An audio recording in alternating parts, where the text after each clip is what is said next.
Video को start करने से पहले एक बेसिक इंट्रोडक्शन हम अपने बारे में आपको दे दें। हमारा नाम है Aditya Sharma. I am NEET 2024 candidate with a score of 664 out of 720। चाहे किसी के नंबर 600 आए हो, 620 आए हो, 640 आए हो, 670 आए हो या 720 में 720 आए हो, हर एक नीट 2024 कैंडिडेट सेम ही सिचुएशन से गुजर रहा है। एक बेट अभी भी है सुप्रीम कोर्ट के पिटीशन में जो कि ये कहता है कि रिजल्ट को रिपब्लिश करवाया जाए। वो हो सकता है कि 1500 की जगह 15,000 निकले, जिसकी पूरी संभावना हमें तो लगती है। आपका नुकसान हो रहा है यहाँ पे। अगर आपके मार्क्स अभी भी 615 620 से कम है या फिर 600 के नीचे हैं तो आप खुद बताओ, क्या आप इन सब चीज़ों में टाइम वेस्ट कर रहे हो अपना? Hello guys, welcome to my YouTube channel. I am Aditya Sharma and you are watching spectrum infinite. Video को स्टार्ट करने से पहले एक बेसिक इंट्रोडक्शन हम अपने बारे में आपको दे दें।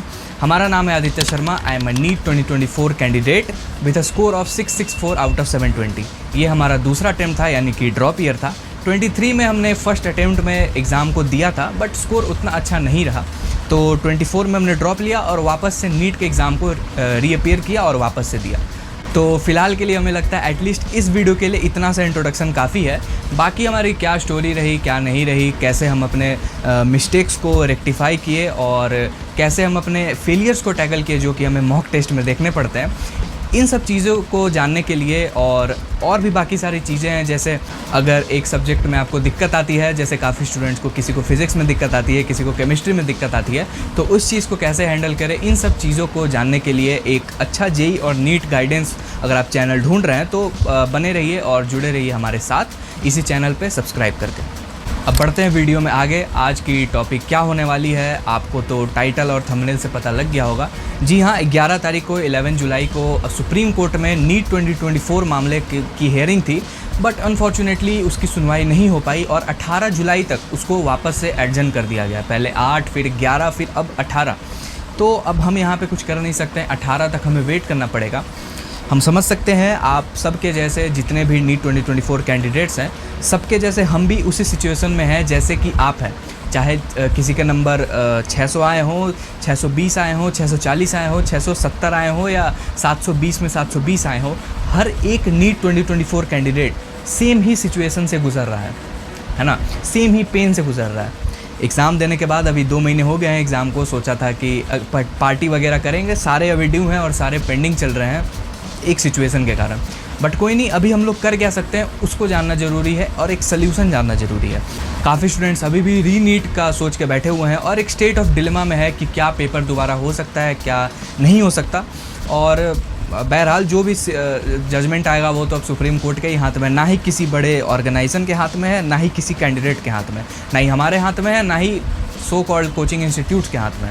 अब सिचुएशन कुछ ऐसी बन चुकी है कि जो भी 24 लाख का जो ट्रूप है वो 2 कंटीजेंट्स में डिवाइड हो चुका है। एक री नीट चाह रहा है और एक री नीट नहीं चाह रहा है। ऑफ कोर्स अगर किसी कैंडिडेट के इतने अच्छे मार्क्स है कि और उसका रैंक इतना अच्छा है कि उसे गवर्नमेंट कॉलेज इस साल मिल जाए, तो ऑफ कोर्स वो चाहेगा कि पेपर दोबारा ना हो। और अगर हम दूसरे छोर की बात करें तो वो कैंडिडेट्स जिनका थोड़ा सा नंबर रह गया, जैसे 630 640 पे हैं और डिज़र्विंग रैंक उन्हें नहीं मिल पाया। ऑफ कोर्स इस साल धांधली तो हुई है और इतनी बड़ी धांधली हुई है कि 23 में अगर हम बात करें तो 630-40 तक आराम से गवर्नमेंट कॉलेज आपको मिल जा रहा था। बट एक साल में इतना ज़्यादा इंक्रीमेंट कट ऑफ में, ये तो it can't be understood, right, simple words में अगर बोले तो अब यहाँ पे सिचुएशन दो कंटीजेंट्स की हो चुकी है जो कि बिल्कुल आपस में कॉन्ट्रास्टिंग है। तो अब इस चीज़ को समझने के लिए आपको एक चीज़ लॉजिकली समझनी पड़ेगी कि जब सीबीआई इंक्वायरी की रिपोर्ट आई तो उसमें ये साफ साफ लिखा गया है कि कोई भी मास लीक डिटेक्ट नहीं हुआ है, ठीक है। और एनटीए ने भी, जब अब हम ये यहाँ पे बात नहीं कर रहे कि एनटीए कितना सही है और कितना गलत है, एनटीए ने आईआईटी मद्रास के थ्रू जो भी रिसर्च करवाई है उसमें ये डिटेक्ट हो रहा है कि कोई भी मास लीक नहीं है। और साथ ही आपको बता दें कि अपनी जो मिनिस्ट्री ऑफ एजुकेशन है वो भी इस बात पे अड़ी हुई है कि पूरी जो इंटायर एग्जामिनेशन की सैंक्टिटी है, इंटायर एग्जामिनेशन की जो इंटीग्रिटी है वो हैम्पर नहीं हुई है। कुछ सेंटर्स पे जैसे पटना हो गया, गोधरा हो गया, यहाँ पे मिस हैपनिंग्स हुई हैं, मैल प्रैक्टिसेस हुए हैं जिनको कि एलिमिनेट किया जा सकता है। अब आप समझिए कि यहाँ पे कोर्ट ऐसे वर्क नहीं करती कि एक क्षेत्र क्या चाह रहा है उसके बेस पे डिसीजन दे दे। वो दोनों लोगों को इक्वली इंपॉर्टेंस देती है और सभी के हित में एक फैसला लेती है। अब जब ये बात कोर्ट में जाएगा कि कोई भी मास लीक डिटेक्ट नहीं हुआ है सीबीआई इंक्वायरी के थ्रू, तो अब आपको क्या लगता है सुप्रीम कोर्ट क्या री नीट पे डिसीजन देगा? नहीं, ऑफ कोर्स नॉट। ठीक है, आपको ये लॉजिकली समझना पड़ेगा। आप 4th 5th के कैंडिडेट नहीं हो, आप एक नीट अपीयरिंग हमारे तरह कैंडिडेट हो। आप इतनी सी बात समझो, ठीक है। समझ में आता है कि हम भी परेशान हैं, हमें हमारा ड्रीम डिज़र्विंग कॉलेज नहीं मिल पाएगा क्योंकि डिज़र्विंग रैंक वैसा नहीं है। बट कोई नहीं, एक बेट अभी भी है सुप्रीम कोर्ट के पिटीशन में, जो कि ये कहता है कि रिज़ल्ट को रीपब्लिश करवाया जाए। सारे कैंडिडेट्स के रिज़ल्ट्स को पब्लिक डोमेन में डाल के OMR वैसेस उनकी जो एक्चुअल रिज़ल्ट जो पब्लिश की गई है NTA द्वारा, उनको वापस से टैली करवाया जाए। अब हो सकता है इसमें जो ग्रेस मार्किंग की स्कीम NTA ने निकाली थी कि 1500 को हमने ग्रेस मार्क दिया है, अब वो हो सकता है कि 1500 की जगह 15,000 निकले, जिसकी पूरी संभावना हमें तो लगती है, क्योंकि 1500 के कारण इतना ज़्यादा इंक्रीमेंट कट ऑफ में नहीं आ सकता। अब हो सकता है वो 1500 की जगह 15,000 हो, 20,000 हो। तो अगर वो सारे कैंडिडेट्स पकड़े जाते हैं या फिर NTA का यहाँ पे ये स्कीम पकड़ा जाता है कि उन्होंने ज़्यादा कैंडिडेट्स को ग्रेस मार्किंग्स दिए हैं, तो फिर अगर सुप्रीम कोर्ट इस चीज़ पर अगर कोई जजमेंट देती है तो वो ज़्यादा हेल्पफुल होगा और कट ऑफ भी गिरेगा, साथ साथ हमारा डिज़र्विंग रैंक भी हम अप्रोच कर पाएंगे, हमारा रैंक भी गिरेगा ना उसके कारण। ठीक है, तो आप ये समझ पा रहे हो। और ताज्जुब की बात तो ये है कि इतना कुछ होने के बाद भी सो कॉल्ड कोचिंग, इतने बड़े बड़े कोचिंग इंस्टीट्यूट्स अभी भी अपने मार्किंग स्कीम में लगे हैं और अभी भी ये दावा कर रहे हैं कि नीट का पेपर दोबारा हो सकता है। बड़े बड़े लोग ये अभी भी ये बात पड़े हुए हैं कि नहीं, पेपर दोबारा कंडक्ट करवाया जाएगा, ये कोर्स लो, आप वो कोर्स लो, आधे दाम में दे रहे हैं, कैशबैक, पता नहीं क्या उसमें क्या क्या वो लोग स्कीम्स लगा रहे हैं और कोर्स को अपने सेल कर रहे हैं। तो अब आप खुद लॉजिकली सोच के देखो, क्या आपका इसमें 1% भी फ़ायदा हो रहा है? नहीं, आपका नुकसान हो रहा है यहाँ पे। आप समझो, अगर आपके मार्क्स कट ऑफ मार्क्स से अभी भी कम है, लेट सपोज इस साल तो कट ऑफ 650 गया है, बट पिछले साल कितना गया था? 620, 615 का राउंड। अगर आपके मार्क्स अभी भी 615, 620 से कम है या फिर 600 के नीचे हैं, तो आप खुद बताओ, क्या आप इन सब चीज़ों में टाइम वेस्ट नहीं कर रहे हो अपना? ऑफ कोर्स कर रहे हो। आपको क्या फ़र्क पड़ता है अगर सुप्रीम कोर्ट से ये जजमेंट आ भी जाता है कि पेपर दोबारा होगा, जो कि अभी संभावना काफ़ी कम है, लेस देन 1% है। अगर सुप्रीम कोर्ट से ये भी डिसीजन आ जाता है कि रिज़ल्ट को रीपब्लिश करवाया जाए, तो क्या आप तब भी अपना कट ऑफ मार्क्स क्लियर कर पाओगे, अपना कट ऑफ रैंक क्लियर कर पाओगे? नहीं, हम जनरल कैटेगरी की बात कर रहे हैं, बाकी कैटेगरीज़ को हम यहाँ इंक्लूड नहीं कर रहे हैं। तो क्या आप तब भी अपने कैटेगरी रैंक को, अपने कैटेगरी मार्क्स को क्लियर कर पाओगे? नहीं। तो किन चीज़ों में लगे हो आप? फालतू के टाइम वेस्ट कर रहे हो। आपको तो अभी नेक्स्ट ईयर की तैयारी में लग जाना चाहिए ना। अब हाँ, कुछ लोग होंगे जिनको प्राइवेट में करवाना होगा, या फिर जो लोग सेमी गवर्नमेंट का सोच रहे हैं, उन लोगों को इंक्लूड नहीं कर रहे हैं हम। बट अगर आपका ड्रीम एक अच्छे गवर्नमेंट कॉलेज में सिलेक्शन पाना है, तो आप 680 एम करके नेक्स्ट ईयर की तैयारी क्यों नहीं स्टार्ट कर देते? आप क्यों लगे हो इन सब चीज़ों में? क्या फ़ायदा हो रहा है आपका? और अगर ये मान भी ले कि नीट का पेपर दोबारा होता है, तो क्या आपको उसमें 6 महीने टाइम मिलेगा? क्या 3 महीने टाइम दिया जाएगा आपको? नहीं। जब भी पेपर दोबारा करवाया जाता है, चाहे वो कोई भी एग्ज़ाम हो, तो आज तक ये देखा गया है कि जैसे 2015 में भी ये सारे सिचुएशंस हुए थे, तब भी बिल्कुल सेम थे। वहाँ भी ऑलमोस्ट 44 के अराउंड कैंडिडेट्स ने मैल प्रैक्टिसेस की थी, तो वापस से एग्ज़ाम को रिकंडक्ट करवाया गया था। बट उसमें टाइम कितना मिला था? 1 महीने का। 4 वीक्स टाइम दिया था सुप्रीम कोर्ट ने। तो क्या आपको लगता है कि अगर आप अभी 400 पे हो या 500 पे हो, तो आपको अगर 4 हफ्ते एक्स्ट्रा और टाइम दे दिया जाए, तो क्या आप 650 पहुँच पाओगे? काफ़ी मुश्किल है ये चीज़, काफ़ी मुश्किल है। आपको यहाँ ये चीज़ दिमाग को ठंडा रख के समझनी पड़ेगी कि ये आपका स्कूल का एग्ज़ाम नहीं है, ये आपका स्कूल का पेपर नहीं है जो कि आप 4 दिन पढ़ लोगे और क्लियर हो जाएगा। यहाँ पे 11th का पूरा सिलेबस, 12th का पूरा सिलेबस आपको पूरा कवर करना पड़ता है। एग्ज़ाम वहाँ जाके आपको देना पड़ता है, बिल्कुल प्रेशर वाली सिचुएशन होती है। और ये चीज़ें, प्रेशर झेलना, स्ट्रेस झेलना, एग्ज़ाम स्ट्रेस झेलना, धीरे धीरे डेवलप होता है। ऐसा नहीं कि आपको 4 दिन एक्स्ट्रा दे दिया जाए, आप 4 दिन में पता नहीं क्या चमत्कार ब्रह्मांड फाड़ दोगे और जाके पेपर दे दोगे, 650 प्लस आ जाएंगे आपके। ऐसा नहीं होगा, ऐसा नहीं होने वाला आपके साथ। तो हमारी मानो, अगर आप हमारी एडवाइस लेना चाहते हो, ऑफ कोर्स हम 650 प्लस वाले कैंडिडेट हैं, तो हम आपको तैयारी से रिलेटेड सारे एडवाइसेस आपको दे सकते हैं। I know, I am capable, ठीक है। और अगर आप हमसे एडवाइस लेना चाहते हो, हमारी एडवाइस आप लेना चाहते हो, तो अब देखो, हम भी कैंडिडेट नीट 2024 के, आप भी नीट 2024 के कैंडिडेट। हम भी आपका दर्द समझते हैं, आप भी हमारा दर्द समझते हो। 664 पे 18,000 रैंक है ये हमारी, बिल्कुल शॉकिंग बात है ये। तो अब एक कैंडिडेट ही एक कैंडिडेट का दर्द समझ सकता है।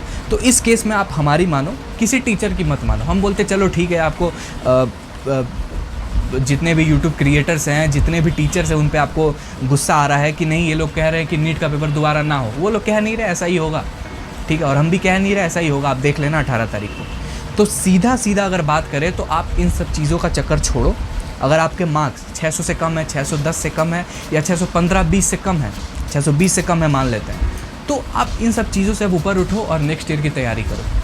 अब यहाँ पे कुछ कैंडिडेट्स ऐसे भी हैं जो मान लिए हैं कि 2 महीने बाद वापस से पेपर होने वाला है, या फिर 1 महीने बाद वापस से पेपर होने वाला है, तो अब वो लोग इस चीज़ में लगे हुए हैं कि 1 महीने में कैसे सिलेबस को कवर करें। मत करो दोस्त, बर्बादी आपकी, 1 महीना आप वेस्ट करोगे और अगले साल के लिए वापस से 1 महीने आप पीछे चले जाओगे। अब एग्ज़ाम हुए 2 महीना हो चुका है, 5 मई को हमारा एग्ज़ाम था, जुलाई ख़त्म होने वाला है, ठीक है, आधा जुलाई में हम लोग आ चुके हैं, 14 तारीख है, ठीक है। तो आप सोचो आपने कितना टाइम अभी तक गवा दिया इन सब चीज़ों में। हाँ, ऑफ कोर्स अब जो लोग 630 640 प्लस हैं उनका हम समझते हैं कि हाँ दुविधा है, वो लोग अभी चाह के भी नहीं पढ़ सकते, बट आप क्यों रुके हुए हो? आप किस चीज़ का वेट कर रहे हो? आप अपनी तैयारी स्टार्ट करो, है ना। 2 महीना आपने ऑलरेडी गवा दिया है इन सब चीज़ों में, जिससे कोई फ़ायदा होने वाला है नहीं, आप देख लेना 18 तारीख, ठीक है। या तो कुछ नहीं होगा, या तो वो लोग ऐसा कोई जजमेंट देंगे जिससे कि नेक्स्ट ईयर चीज़ें इंप्रूव हो, या फिर अगर इस साल कोई इम्प्रूवमेंट की वो लोग देखते हैं कि इम्प्रूवमेंट की ज़रूरत है, तो वो जो बेट है अपना रिज़ल्ट को रीपब्लिश करवाने वाला, उसी पे जजमेंट दे देंगे, ठीक है। तो आप किसी चीज़ का वेट मत करो, ऑलरेडी 2 महीना निकल चुका है। हमारी मानो रिक्वेस्ट कर रहे हैं, आप अगली साल की तैयारी स्टार्ट कर दो, समय नहीं रुकेगा, देखते देखते जैसे 23 निकला था 2024 भी निकल जाएगा। और ये ड्रॉप वाला ट्रैप ऐसा है, अगर आप एक बार इसमें फंस गए तो फिर आप निकल नहीं पाओगे। हमने देखा है लोगों को 4 साल 5 साल ड्रॉप करते हुए, ऐसे ही लोग डिप्रेशन में आके सुसाइड नहीं करते हैं। काफ़ी गलत चीज़ है, बट उनके दिमाग में क्या चल रहा होता है वो कोई नहीं जानता। तो अब वीडियो ख़त्म करते करते इन्फ्रेंस हम इतना ही देंगे कि अगर आपके मार्क्स या फिर रैंक पिछले साल के कट ऑफ से कम है, अगर आप पिछले साल के हिसाब से अपना कट ऑफ मार्क्स या कट ऑफ रैंक क्लियर नहीं कर पा रहे हो, तो आप किसी चीज़ का वेट मत करो, आंख बंद करके वापस से अपनी प्रिपरेशन पे लग जाओ और 2025 के लिए वापस से तैयारी स्टार्ट कर दो। हाँ, हम समझ सकते हैं आप काफ़ी इन सब चीज़ों से फ्रस्ट्रेट हो गए होगे, तो कोई बात नहीं, 2-4 दिन का आप वापस से ब्रेक ले लो, जाओ कहीं घूम घाम के आओ, बट हाँ वापस आके वापस से तैयारी आप स्टार्ट कर दो। कहीं आपको जाने की और कुछ अब सोचने की ज़रूरत है नहीं, ठीक है। सिचुएशन ऐसी हो गई है कि 2 महीना निकल चुका है, जितनी जल्दी आप अपने ट्रैक पे वापस आ जाओ उतना बेहतर आपके लिए। और अगर आपके मार्क्स 650 प्लस हैं, हमारे जैसे कैंडिडेट हो आप, 660-70 रैंक, 660-70 अगर आपके मार्क्स हैं, ठीक है, तो अब आप क्या कर सकते हो? वेट ही कर सकते हो ना। हम लोग कुछ नहीं कर सकते, वेट ही कर सकते हैं। हम वेट कर रहे हैं, आप वेट करो, ठीक है, वेट ही कर सकते हैं। 18 जुलाई तक देखते हैं क्या जजमेंट आता है सुप्रीम कोर्ट की तरफ से। बाकी अगर आप ऐसे कैंडिडेट हो जो 2025 के लिए वापस से प्रिपेयर कर रहे हो या फिर करना आपने स्टार्ट कर दिया है, हम आपको बता दें ये चैनल डेडिकेटेड होने वाला है जेईई और नीट कैंडिडेट्स के लिए। आपको पूरी गाइडेंस दी जाएगी हमारे द्वारा, और साथ ही आपको जितना भी हमने कंटेंट, जितना भी मटेरियल हमने खुद प्रिपेयर किया था, शॉर्ट नोट्स आप बोल लो, फॉर्मूला शीट बोल लो, माइंड मैप्स बोल लो, जो भी क्वेश्चंस हमने सॉल्व किए थे, एनसीईआरटी की अंडरलाइन जितनी भी स्टेटमेंट्स इंपॉर्टेंट होती है जहाँ से डायरेक्ट जेईई मेंस और नीट में सवाल पूछे जाते हैं, वो सारा कंटेंट, वो सारा मटेरियल आपको हम प्रोवाइड करने जा रहे हैं अपने टेलीग्राम चैनल पर। ऑलरेडी हमने स्टार्ट कर दिया है, एक फिजिक्स की क्रैश कोर्स हम चला रहे हैं जिसमें हम खुद पढ़ा रहे हैं और खुद अपना कंटेंट दे रहे हैं। ऑलरेडी हमने 2 या 3 शायद 2 चैप्टर्स हमने ऑलरेडी कवर कर चुका है, वेक्टर्स और आपका यूनिट डायमेंशन में हमने मेजरिंग इंस्ट्रूमेंट्स भी कवर कर चुका है। तो आप जाइए टेलीग्राम चैनल को ज्वाइन करिए, वहीं पे आपको जितने भी शॉर्ट नोट्स है और जितना भी मटेरियल है जो कि हमने प्रिपेयर किया था वो सारा आपको प्रोवाइड कराया जाएगा। साथ ही हमारे साथ आप बने रहे और जुड़े रहे इस चैनल पे सब्सक्राइब करके, जिससे कि आप हमारे मिस्टेक्स, आप हमारे फेलियर से सीख पाए और आपको एक सही गाइडेंस मिल पाए थ्रू आउट द ईयर हम आपके साथ रहेंगे। और बिल्कुल revision strategy, notes making strategy, कैसे सिलेबस को टाइम पे कवर करें, ये सारी चीज़ें हम आपको बताएंगे और गारंटी के साथ at the end of the year आप बिल्कुल कॉन्फिडेंट रहोगे। हमारी मानो तो आप बिल्कुल एग्जाम फोड़ के आओगे। ऑल द बेस्ट, जय श्री राम।